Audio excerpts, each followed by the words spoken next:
Hello students, I welcome you all in a new video from your new English book Kaveri.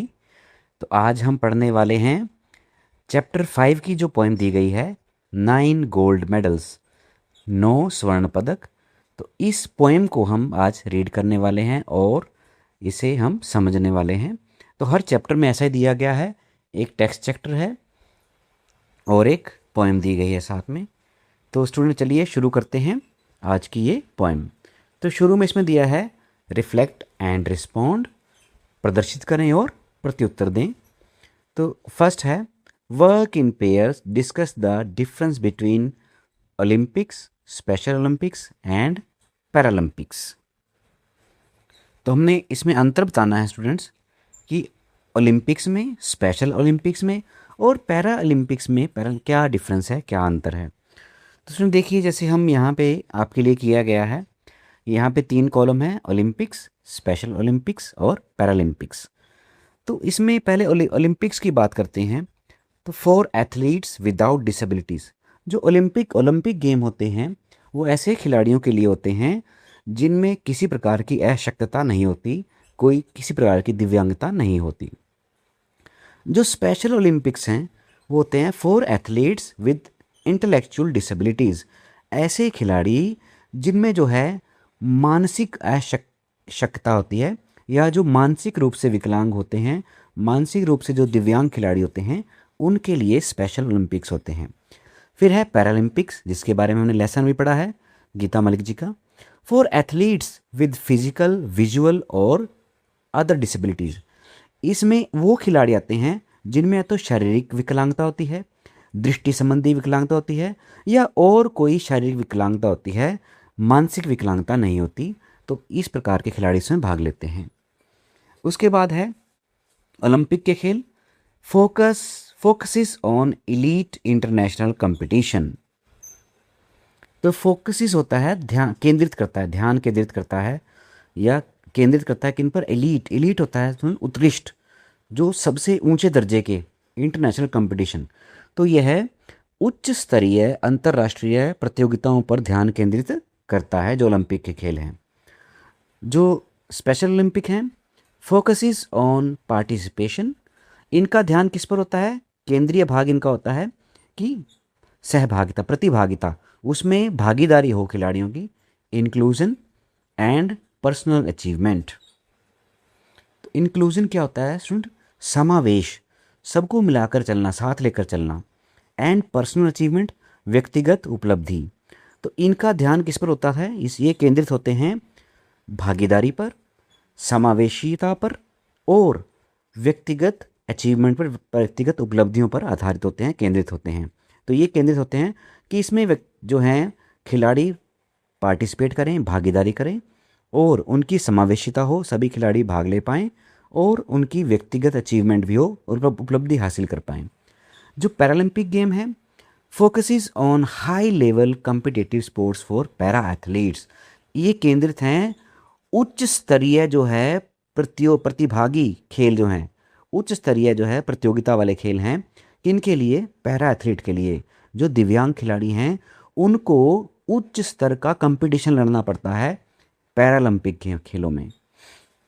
उसके बाद आता है फिर Olympic game held every 4 years, ये हर 4 साल बाद होते हैं और ये conducted regularly at national and international levels.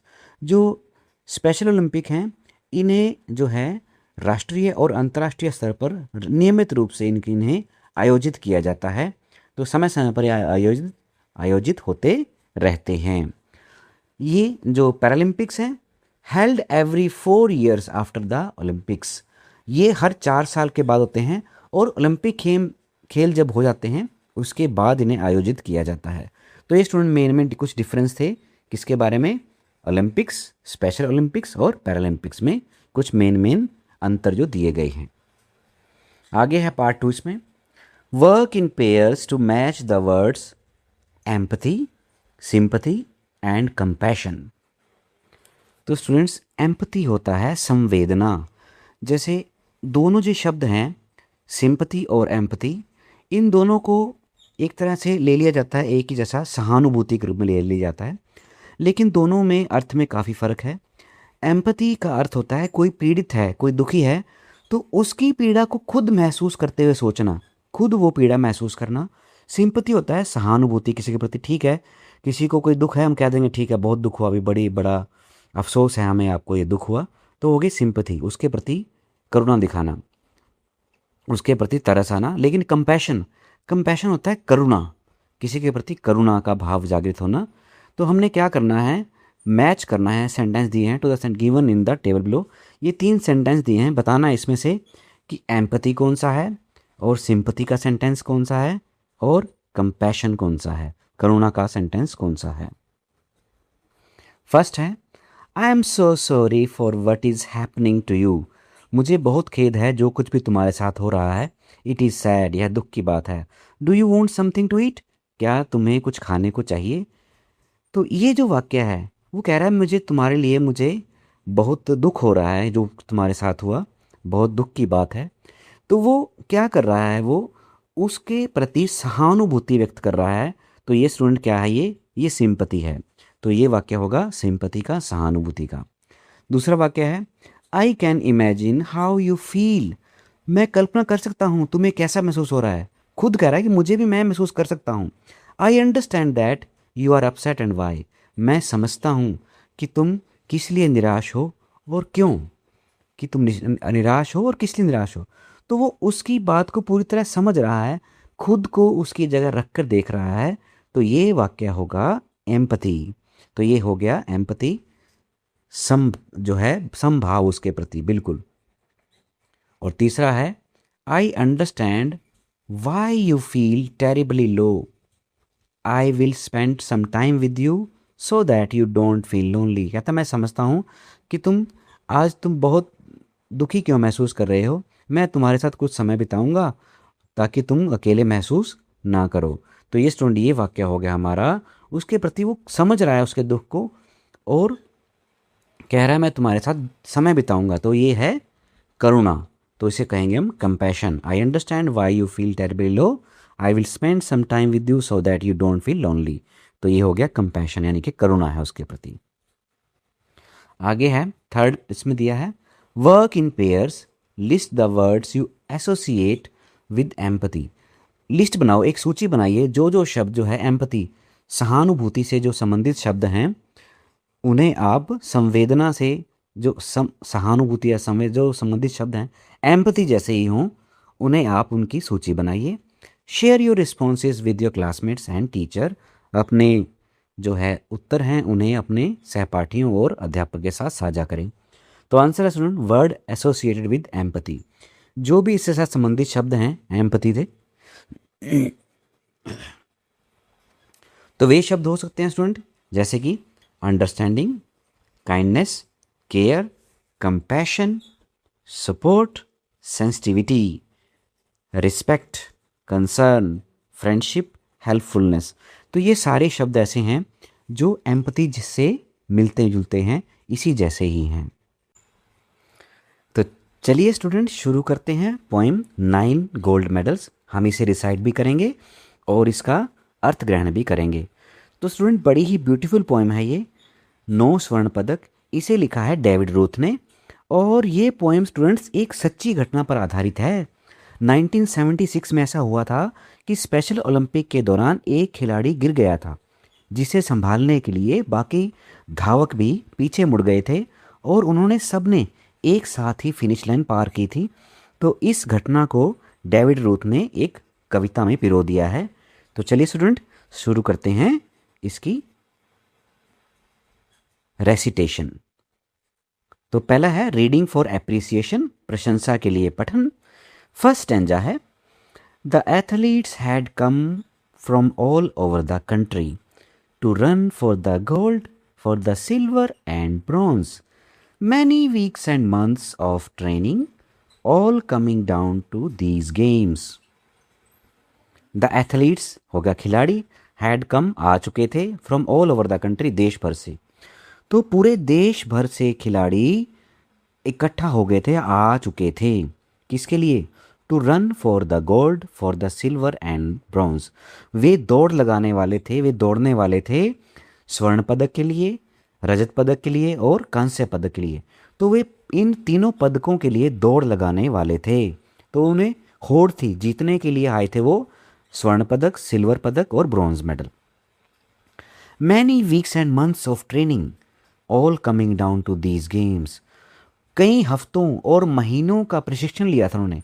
उनकी कई हफ्तों और महीनों की ट्रेनिंग, उनका प्रशिक्षण ऑल कमिंग डाउन में टिक गया था, आकर टिक गया था।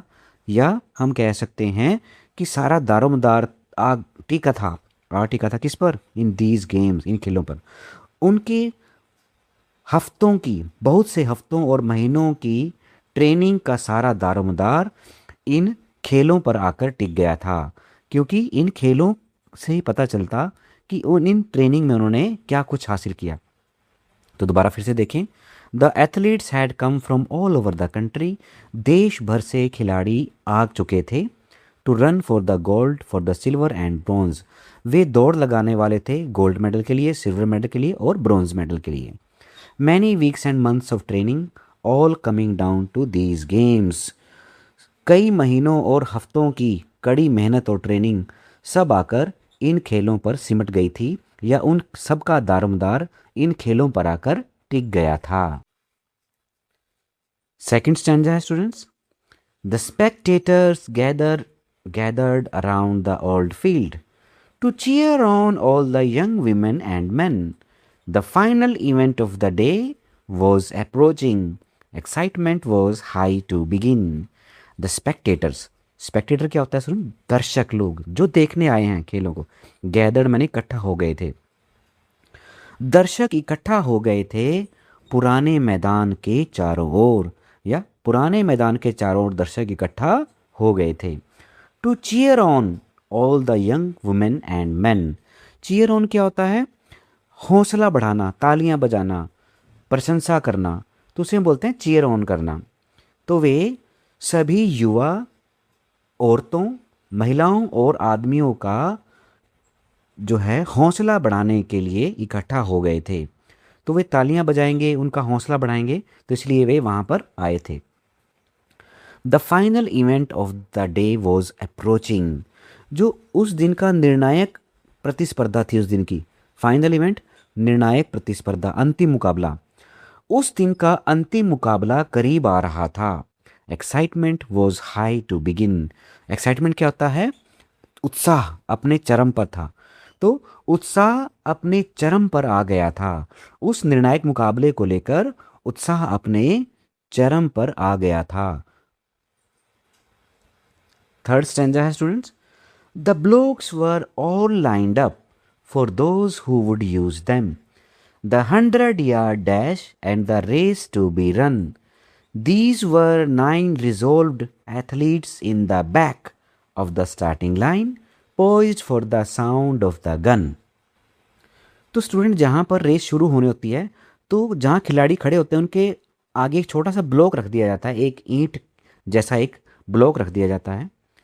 तो हम कह सकते हैं कि उन धावकों के लिए, उन दौड़ने वालों के लिए शुरुआती ब्लॉक्स जो है एक लाइन में लगाकर रख दिए गए थे, जो लोग उन्हें यूज़ करेंगे। यहाँ कह सकते हैं शुरुआत वाले ब्लॉक्स को एक लाइन में सजा दिया गया था उन लोगों के लिए जो उन्हें प्रयोग करने वाले थे। उन्हें कौन प्रयोग करने वाला था? वे खिलाड़ी। द 100-yard डैश, यार्ड मैंने गज, dash and the race to be run. 100 गज की तेज दौड़ शुरू होने वाली थी, या 100 गज की तेज दौड़ भागी जाने वाली थी। उन्हें 100 गज की तेज दौड़ भागनी थी। These were 9 resolved. यहाँ पे रिजॉल्व का मतलब है दृढ़ निश्चयी, पक्के इरादे वाले। एथलीट्स मैंने खिलाड़ी। These were 9 resolved athletes in the back of the starting line. ये 9 पक्के इरादे वाले खिलाड़ी थे जो शुरुआती रेखा के पीछे खड़े थे, यानी कि शुरुआती रेखा के इस तरफ खड़े थे वो, ताकि वो दौड़ लगा सकें। Poised for the sound of the gun. यहाँ पॉइज्ड का मतलब होता है स्टूडेंट की ओर अग्रसर होना, या ताक में होना हम कह सकते हैं यहाँ पे। तो वे बंदूक की आवाज़ की ताक में थे, बंदूक की आवाज़ की ओर अग्रसर थे। उनका ध्यान था कि किस तरफ कब किस समय बंदूक चलेगी और हम दौड़ पड़ेंगे। तो स्टूडेंट दौड़ने से पहले जब इंटरनेशनल खेलों में जब दौड़ होती है तो उससे पहले गन फायर किया जाता है ताकि खिलाड़ी समय पर दौड़ सकें। तो वे बंदूक की आवाज़ की ओर अग्रसर थे या बंदूक का इशारा मिलने की ताक में थे। Fourth stanza. The signal was given, the pistol exploded, and so did the runners, all charging ahead. But the smallest among them, he stumbled and staggered and fell to the asphalt instead. कहता है the signal was given, signal होता है इशारा, संकेत, संकेत दे दिया गया था या इशारा दे दिया गया था। द पिस्टल एक्सप्लोडेड, एक्सप्लोड मतलब फट पड़ना, आवाज़ आना, जोर से आवाज़ करना, पिस्तौल की जोर से आवाज़ हुई। And so did the runners all charging ahead, और धावकों ने भी वैसा ही किया, सभी आगे की ओर लपके, चार्जिंग मतलब आगे की ओर लपकना, अहेड मैंने आगे की ओर। But the smallest among them, परंतु उनमें से जो सबसे छोटा था, he stumbled and staggered, stumble होता है लड़खड़ाना और स्टैगर्ड होता है डगमगाना, वह लड़खड़ाया और डगमगाया। And fell to the asphalt instead, fell होता है गिर जाना। एसफॉल्ट, एसफॉल्ट जो है स्टूडेंट मिश्रण है किसका, रेत, सीमेंट, बजरी और उसके अंदर जब तारकोल मिलाया जाता है तो उसके मिश्रण को बोलते हैं एसफॉल्ट। हमने देखा जो सड़कें हमारी बनती हैं तारकोल वाली, या कहीं पर खेलों के ग्राउंड में जो ट्रैक बनाए जाते हैं दौड़ने के लिए, या एयरपोर्ट पे जो रनवे बनाए जाते हैं, वो एसफॉल्ट से ही बने होते हैं स्टूडेंट। हमारी सड़कें एक तरह से एसफॉल्ट की ही सड़कें हैं, तो वह उसको बोलते हैं हम, एसफॉल्ट का मतलब डामर, डामर सड़क, और वह डामर की सड़क पर गिर पड़ा, डामर पर गिर पड़ा, यानी कि तारकोल की सड़क पर वह गिर गया। The signal was given, the pistol exploded, इशारा दे दिया गया था और बंदूक की जोरदार आवाज़ हुई और सभी धावक आगे की ओर लपके। But the smallest among them, परंतु उनमें से जो सबसे छोटा था, ही स्टम्बल्ड एंड स्टैगर्ड, वह लड़खड़ाया और डगमगाया। And fell to the asphalt instead, और वह डामर की उस सड़क पर, डामर के उस मैदान पर गिर पड़ा। Fifth stanza. He gave out a cry of frustration and anguish. His dreams and his efforts dashed in the dirt. But as sure as I am standing here telling this story, the same goes for what next occurred. तो poet कहता है he gave out a cry of frustration and anguish. Frustration होता है निराशा और anguish होता है पीड़ा। वह निराशा और पीड़ा के कारण चीखा, तो जब वह गिर गया तो वह निराशा और पीड़ा के कारण चीख उठा। His dreams and his effort dashed in the dirt. उसके ड्रीम्स यानी कि सपने, एफर्ट्स मैंने प्रयास, dashed in the dirt, dirt होता है मिट्टी में, डैश मैंने मिल जाना, रुड़ जाना। His dreams and his efforts dashed in the dirt. उसके सपने और उसके प्रयास मिट्टी में मिल चुके थे। But as sure as I am standing here telling this story. But as sure, परंतु यह उतना ही पक्का है, उतना ही सच है, as I am standing here, जैसे कि मैं यहाँ खड़ा हुआ, telling this story, परंतु यह उतना ही सच्चा है, यह बात उतनी ही सच्ची है जितना कि मैं यहाँ खड़ा होकर आपको यह कहानी सुना रहा हूँ, बता रहा हूँ।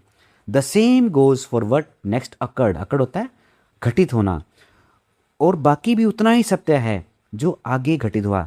जितनी बात यह सत्य है कि मैं आपको यह कहानी सुना रहा हूँ, आगे घटी बात भी उतनी ही सत्य है जो कुछ भी घटित हुआ। Sixth stanza. The 8 other runners pulled up on their heels, the ones who had trained for the so long to compete. One by one they all turned round and went back to help him and brought the young boy to his feet. The 8 other runners pulled up on their heels. जो है फिर बाकी जो बचे 8 धावक हैं उन्होंने क्या किया, उनके पुल्ड अप होता है खींच लेना, खींच में एड़ियों को, उन्होंने अपनी एड़ियों को खींच लिया। यहाँ कहेंगे बाकी बचे 8 खिलाड़ियों ने अपने कदमों को रोक लिया। The ones who had trained for so long to compete, वे लोग जिन्हें प्रशिक्षण दिया गया था इतना लंबा किस लिए? compete करने के लिए, प्रतिभागिता के लिए, मुकाबले के लिए। वे लोग जिन्हें मुकाबले के लिए इतना लंबा प्रशिक्षण मिला हुआ था। One by one they all turned round and went back to help him. One by one, एक एक करके, दे ऑल टर्न राउंड, वे सब पीछे मुड़े, and went back to help him, और उसकी मदद करने वापस आए, वापस गए। And brought the young boy to his feet, और उस युवा खिलाड़ी को, उस युवा लड़के को अपने कदमों पर ले आए। उन्होंने उसे खड़ा कर दिया, उठाकर उसे, वो गिरा हुआ था ना, तो उसे स्टूडेंट्स उन्होंने उठाकर खड़ा कर दिया, अपने कदमों पर ले आए उसे वो। 7th स्टैंजा है, Then all the 9 runners joined hands and continued. The 100-yard dash now reduced to a walk, and a banner above that said, Special Olympics could not have been more on the mark. Then तब all the 9 runners, सभी 9 धावकों ने, joined hands, अपने हाथ मिला लिए, अपने हाथ जो है थाम लिए एक दूसरे के, and continued, और आगे बढ़ना जारी किया या आगे बढ़ना शुरू किया। उन 9 के 9 खिलाड़ियों ने एक दूसरे के हाथ पकड़ लिए और आगे बढ़ना शुरू किया। द 100-yard डैश, अब जो 100 गज की जो दौड़ थी, now reduce to a walk, सिर्फ एक जो है वॉक जो थी, पैदल मार्च में बदल गई थी। 100 गज की दौड़ अब एक पैदल मार्च में बदल गई थी। अब वो धीरे धीरे चल रहे थे पैदल। And a banner above that said, और उनके ऊपर लगा जो एक बैनर था, ऊपर एक बैनर लगा हुआ था, वो क्या कह रहा था, उस पर क्या लिखा था? स्पेशल ओलंपिक्स, उस पर लिखा था special Olympic. Could not have been more on the mark.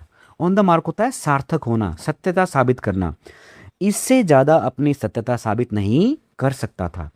जो उस पर लिखा था ना स्पेशल ओलंपिक, वो स्पेशल ओलंपिक अब दिखाई दे रहे थे कि वाकई ये ओलंपिक स्पेशल हैं। इससे ज़्यादा वो अपने आप को सार्थक नहीं कर सकता था। वह अपनी सार्थकता बयां कर रहा था जो एकदम सही थी। Then all the 9 runners joined hands and continued, तब सभी 9 के 9 धावकों ने अपने हाथ मिलाए, हाथों में हाथ थामा और आगे बढ़ना शुरू किया। The 100-yard dash now reduce to a walk, 100 गज की वह दौड़ अब केवल एक पैदल मार्च में बदल गई थी, क्योंकि वो पैदल चलने लगे थे, धीरे धीरे चलने लगे थे। And a banner above that said special Olympics, और ऊपर टंगा एक बैनर जो था जिस पर लिखा था special Olympic. Could not have been more on the mark, वह अपनी सार्थकता बयां कर रहा था। वह इससे ज़्यादा सार्थक नहीं हो सकता था, क्योंकि वो अब दिखाई दे रहा था कि स्पेशल ओलंपिक है। 8th स्टैंजा है, That's how the race ended with 9 gold medals. They came to the finish line holding hands still, and a standing ovation and 9 beaming faces said more than these words ever will. David Roth. That's how the race ended. और इस प्रकार से, इस तरह यह दौड़ खत्म हुई। विथ 9 गोल्ड मेडल्स, 9 स्वर्ण पदकों के साथ। 9 के 9 स्वर्ण पदक थे। They came to the finish line holding hand still, वे अंतिम रेखा तक पहुँचे। कैसे? अपने एक दूसरे का हाथ थामे हुए। वे सब एक दूसरे का हाथ थामे हुए, शांत चित्त से हाथ थामे हुए अंतिम रेखा तक पहुँचे। And a standing ovation, standing ovation क्या होता है स्टूडेंट? जब दर्शक किसी की प्रशंसा के लिए खड़े होकर ताली बजाते हैं ना, तो उसे कहते हैं standing ovation. And 9 beaming faces, और दर्शकों ने खड़े होकर उनके लिए तालियां बजाई। एंड 9 बीमिंग, बीमिंग है ना मुस्कुराते हुए, चमकते हुए, मुस्कुराते हुए, और 9 मुस्कुराते हुए चेहरों ने सेड, कहा, वो सब कह दिया। क्या कहा? More than these words ever will, वो सब कह दिया जो वे शब्द कभी बयां नहीं कर पाए। उन 9 मुस्कुराते हुए चेहरों ने वो बहुत कुछ कह दिया था जो शब्द कभी भी बयां नहीं कर पाएंगे, क्योंकि उन 9 चेहरों ने ये दिखा दिया था कि हम सब एक हैं, हम सब मिलकर चलने वाले हैं, हम में कोई अंतर नहीं है, कोई आगे पीछे नहीं है। हम 9 के 9 ऐसे खिलाड़ी हैं जो स्वर्ण पदक के हकदार हैं। तो 9 के 9 खिलाड़ियों को स्टूडेंट्स स्वर्ण पदक मिला, और सब ने, पब्लिक ने स्टैंडिंग ओवेशन दी। उनको खड़े होकर उनके लिए तालियां बजाई। बड़ा ही भावुक दृश्य था। तो इसके जो पोइट हैं स्टूडेंट्स, वे हैं डेविड रोथ। तो पिक्चर में आप देख सकते हैं स्टूडेंट, किस तरह से सभी के सभी खिलाड़ी कितने प्रसन्न हैं। तो ये स्टूडेंट हमारी 8th स्टैंजा की ये पोइम अब फिनिश हो गई है। उम्मीद है आपको इसका मीनिंग अच्छे से समझ आ गया होगा।